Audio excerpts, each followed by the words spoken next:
d'honnêteté fandaharana hifanentanana ankatoavana ny sitrapon'andriamanitra hivavaka ho an'ny firenena sy hiadiana amin'ny kolokolo sy ny tsy fahamarinana. raha ny oloko izay natsoina amin'ny anarako ho avy anety tenaka hivavaka sy tady ny tavako ary hiala amin'ny ratsy fanaony dia hiaino any an-danitra aho ka hamela ny elony ary ahasitrana ny tany.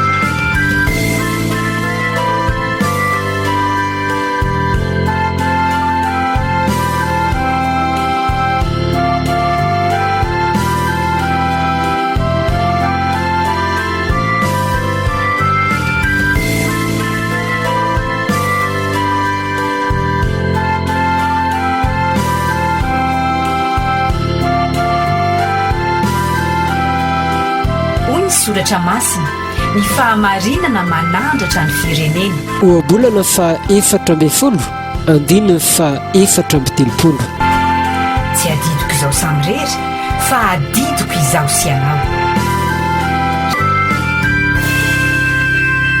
ry havana miarabanao amin'ny anaran'ny tompontsika ary manonona aminao ny fahasoavana sy ny fiadanana avy amin'Andriamanitra raintsika sy Jesosy Kristy tompo amen.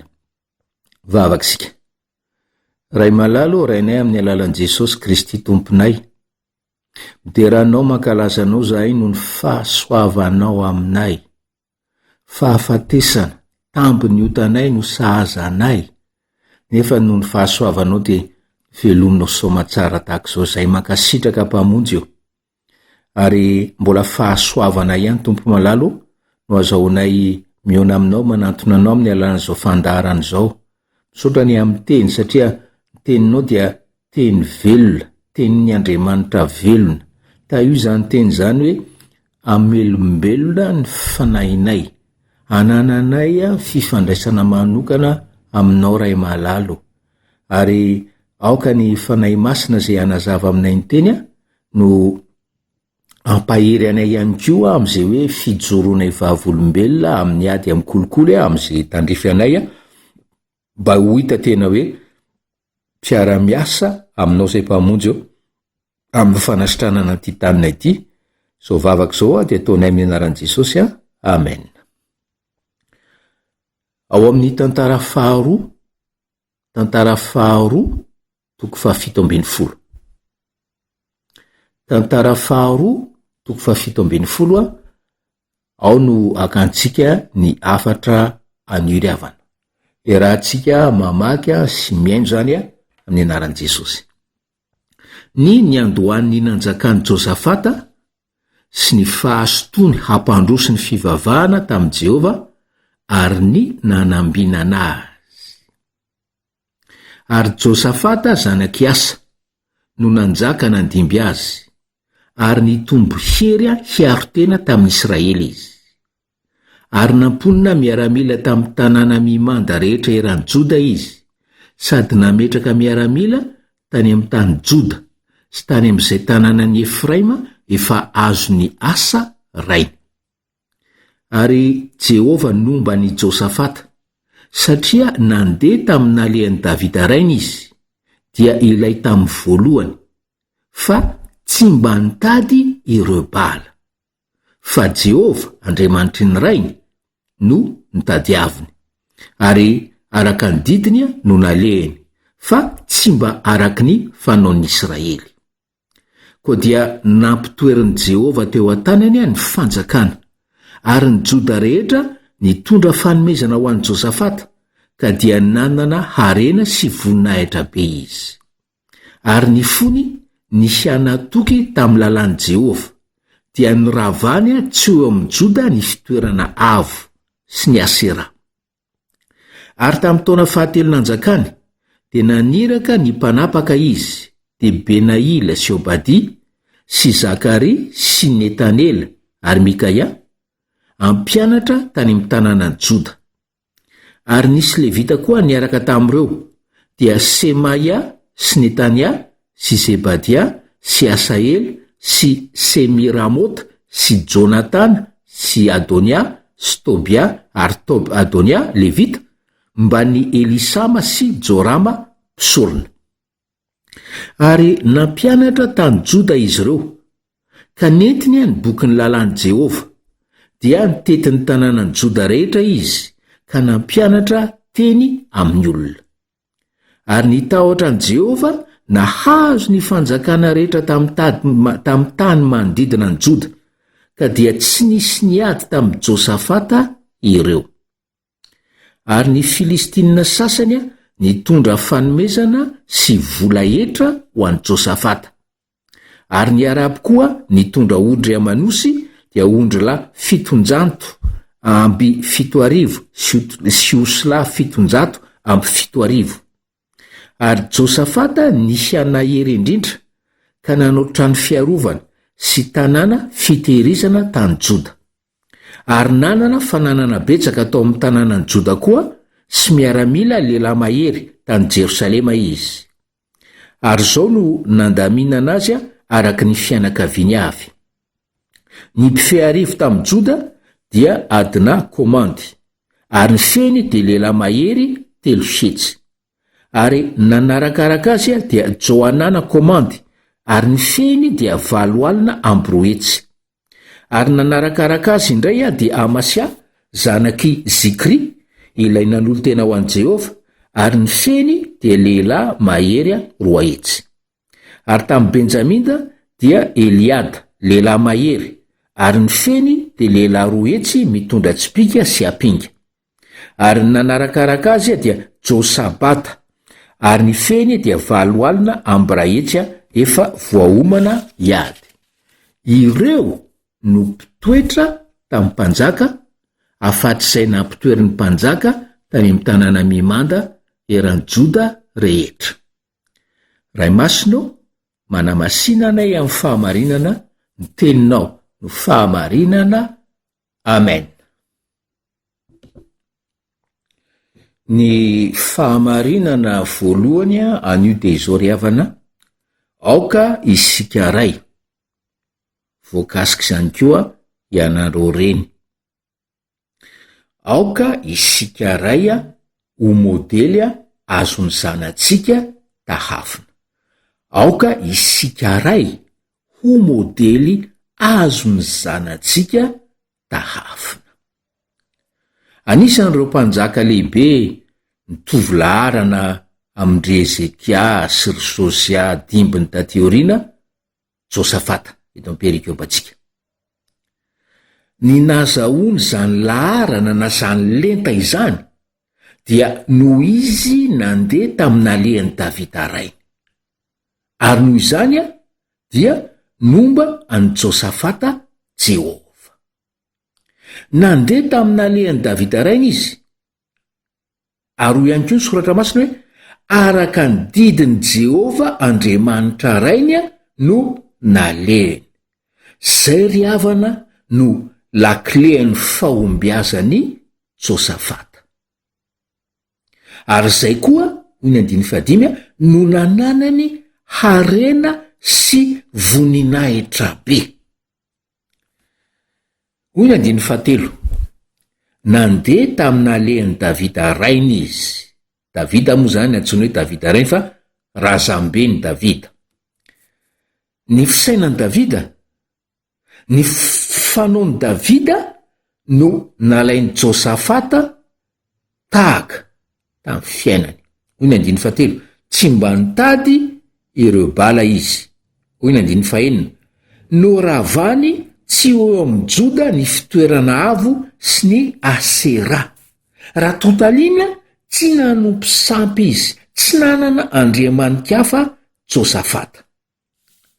Ry havana, efa fandreny hoe bala, fitoerana avo, Asera, fa ndao iverenana foy momba reo. Ny bala dia Andriamanda sady solon'ny masoandro. Mampiseho ny tenany izy amin'ny fahalonaky ny tany sy amin'ny fiovanjavatra manaitaitra eo amin'ny toerana na faritany izay anajana azy. Isan'ny fomba mpivavahana tamin'ny bala zany dia fitsangajangana ho Jeremia 7:7. Ny fitetitetehana ny tena mpanjaka voalohany 7:20.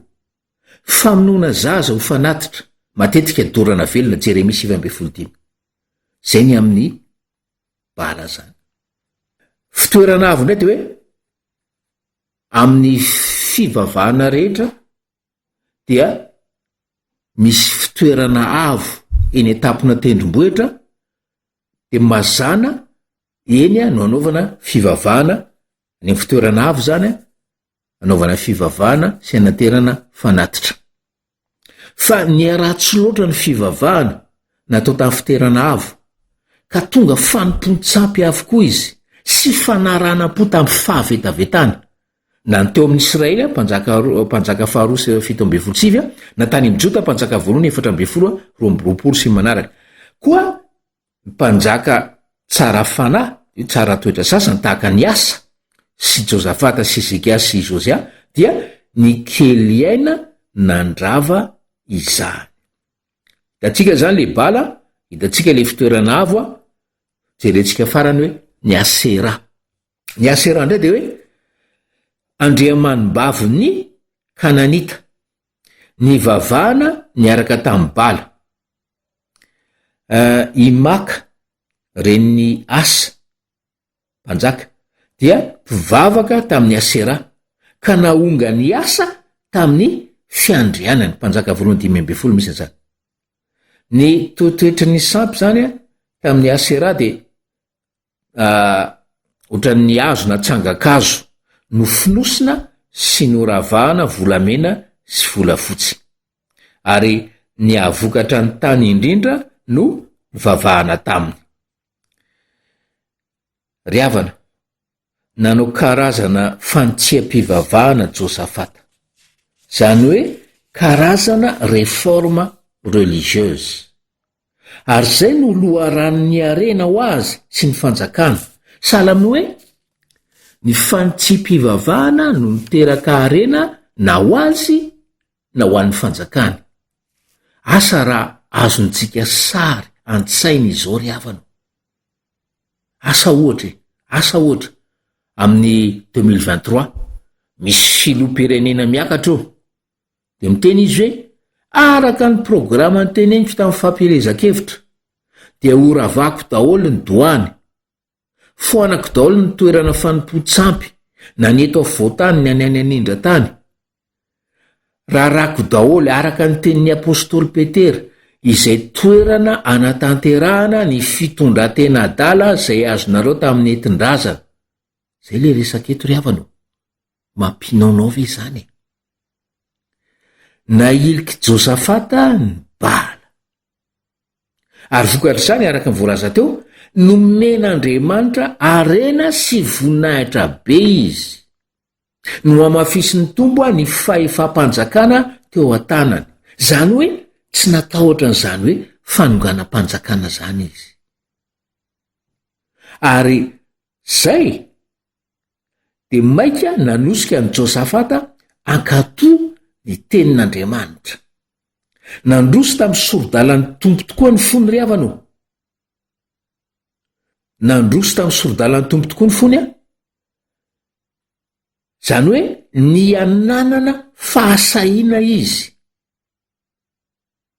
De ny foanany teo amin'ny fanjakan'ny Joda ny toeram-panasinana rehetra. Hoy isika teny am-piandohana, aoka isika raya ho modely, azo ny zanatsika tahafina. Fa zay ny nataon'ny Davida, tahafiny taranana izy, ny tahafiny Josafata izy. De mihaino zao afatra zao ianao ry havana, de mety mieritreritra hoe tena tsy za zany fa tsy maninona atomboiany io hoe za koa mba teo modely tahafiny taranako. Mety tsy vitako tamin'ny zanako zany, fa ataoko amin'ny zafikeliko, fa aoka ianao ho modely. Ny fahamarinana faharoa de zao ry havana, zava-dehibe ho an'ny fiainam-pirenena iray ny fampianarana ny lalàn'Andriamanitra sy ny fanajana izany. Zava-dehibe ho an'ny firenena iray ny fampianarana ny lalàna sy ny fanajana izany.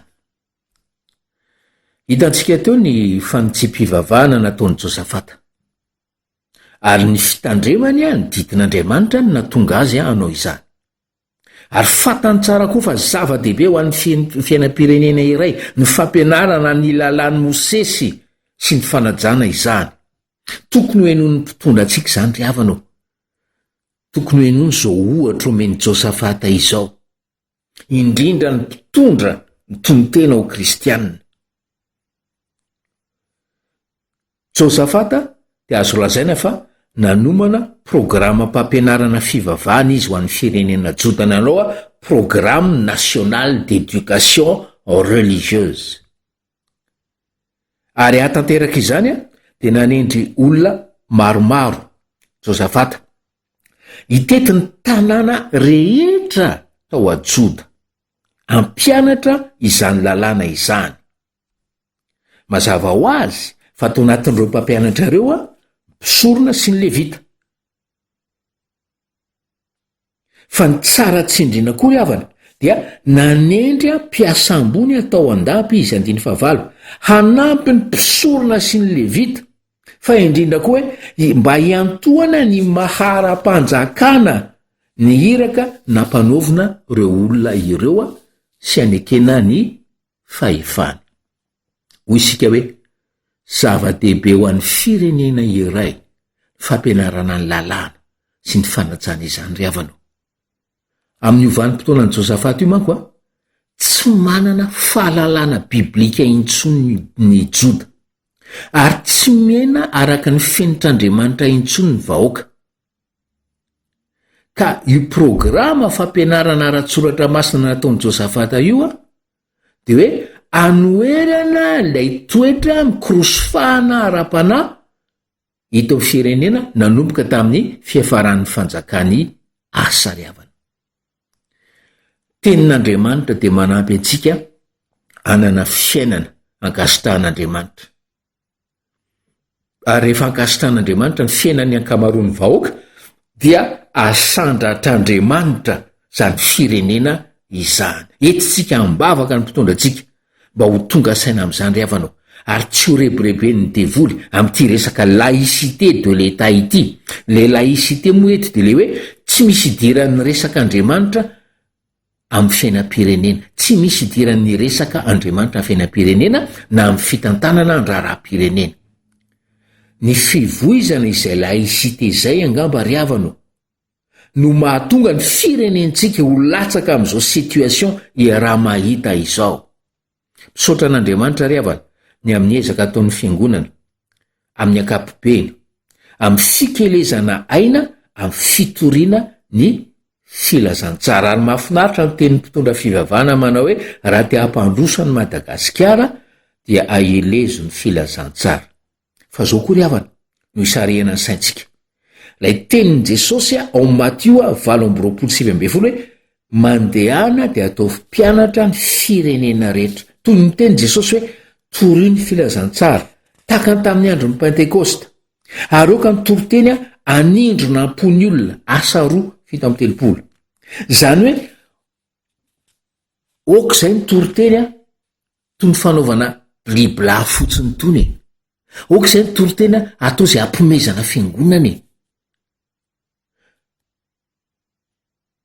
Fa tory ny toriteny mba anapahan'le mpiaino hevitra andray an'i Jesosy ho tompony sy mpamonjy.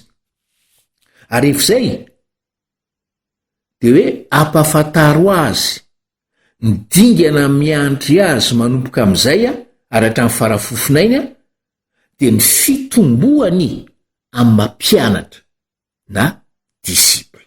Maro ny fiangonana mitory filazantsara fa mbola vitsy loatra ny fiangonana manao mpianatra ry havanao. Ary ny afantarana hoe lasa mpianatra ny mpino anankiray dia ny fiovam-piainana ateraky ny tenin'Andriamanitra ankatoavina. Ity an-tany izy miova isan'andro, mitombo amin'ny fanahafana ny Kristy, ary mijery ny zavatra rehetra ary mifijery ny Kristy sy amin'ny hanazavan'ny tenin'Andriamanitra azy. Arak'izay miala ety an-tany kosa dia mamantana any an-danitra satria hoy Jesosy hoe tsy zay rehetra manao hoe tombokotomboko no hiditra ny fanjakany lanitra fa zay manao sitrapony ray koa zay any an-danitra. Zay zany ny fahamarinana hitantsika teto hoe zava-dehibe ho an'ny firenena ray manontolo ny fitoriana filazantsara sy ny fankatoavana izany tahaka ny mpianatra. Fanahy masina ny hitarika antsika ho am'izany fankatoavana izany satria ny fanahy masina dia fanahy ny fankatoavana na esprit d'obéissance. Fahamarinana fahatelo farany dia zao ry havana. Ny fanarahana an'Andriamanitra dia mahatonga ny olona iray hanana prestige eo anatrehan'ny mpiarabelona aminy. Ny fanarahana an'Andriamanitra dia mahatonga ny olona iray hanana prestige eo anatrehan'ny mpiarabelona aminy.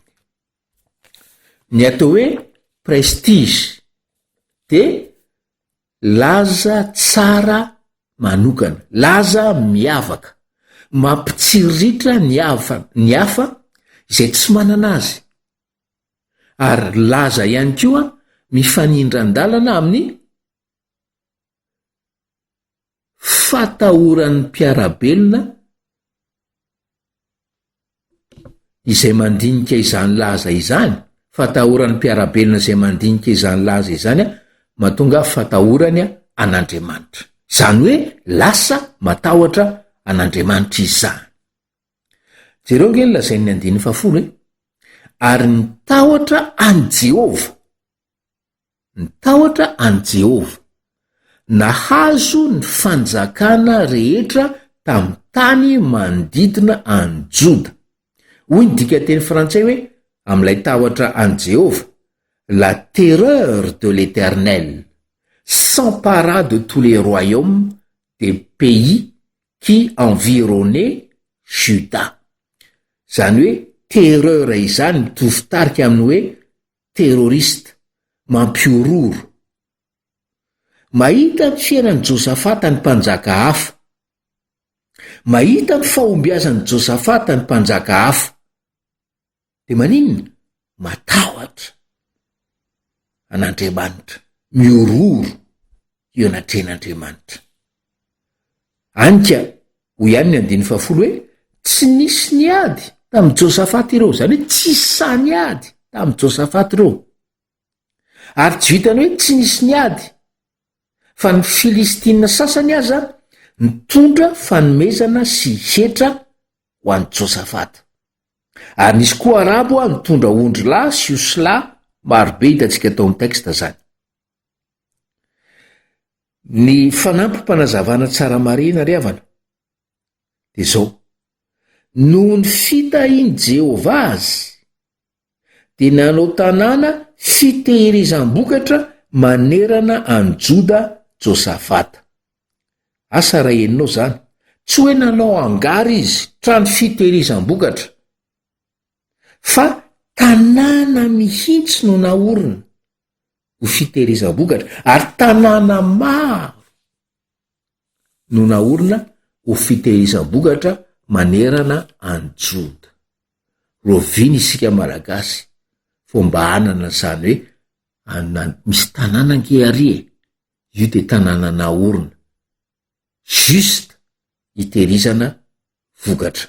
Ary ho fanampin'izany dia nisy anahery aratafika Josafata. Raha jerena ny taremarika omen'ny 14 sy ny manaraka dia 780,000 miaramila avy tao Joda, ampiny ny 380,000 avy tany Benjamina, zany hoe mitotaly 1,160,000 eninalina sy ray hetsy sy ray tapitrisa no isan'ny miaramila ny Joda tamin'ny andron'ny Josafata. Mba nijery internet ry havana de hoe 13 500 ny isan'ny miaramila amin'ny tafika malagasy. Nefa jereo ny fitadasiky Madagasikara, ny zaro Joda 1,160,000. Amen. Fa avakisika ry havana, sotranao zahay ray malalo rainay amin'ny alalan'i Jesosy Kristy tomponay a no ny teninao a sotrany amin'ny teny averina fa afak'izay ho an'ny ray mpianakaviana rehetra eto a ianao a mindra fo amin'izy ireo a amboly ao ampon'izy ireo zany fikasana mba ho modely ho an'ny zanany sy ny taranany zany ary de meo anay tompo malalo ny ho tena hoe mpitandrina ny teninao amin'ny zavatra rehetra ka hijery ny zavatra rehetra araka ny fijerinao eo ambany fanazavan'ny teninao ary hitady mandrakariva sy hankasitrahanao Jesosy malala ary de tao io zay mba ho tahaka ny Josafaty anana zany prestige ny olona hita fa hoe omban'Andriamanitra izany ary tsy ampime olona izay fa ny fiainanay kosa hiteraka tahotra anao Andriamanitra araka n'izay hitanay androany zao vavaka zao de ataony amin'ny anaran'i Jesosy amen. Solofo raha maholo miaso no nanolotra ho anao ny afatra teto amin'ny chaîne d'honnêteté ho amintsika rehetra ny tompo ry havana amen.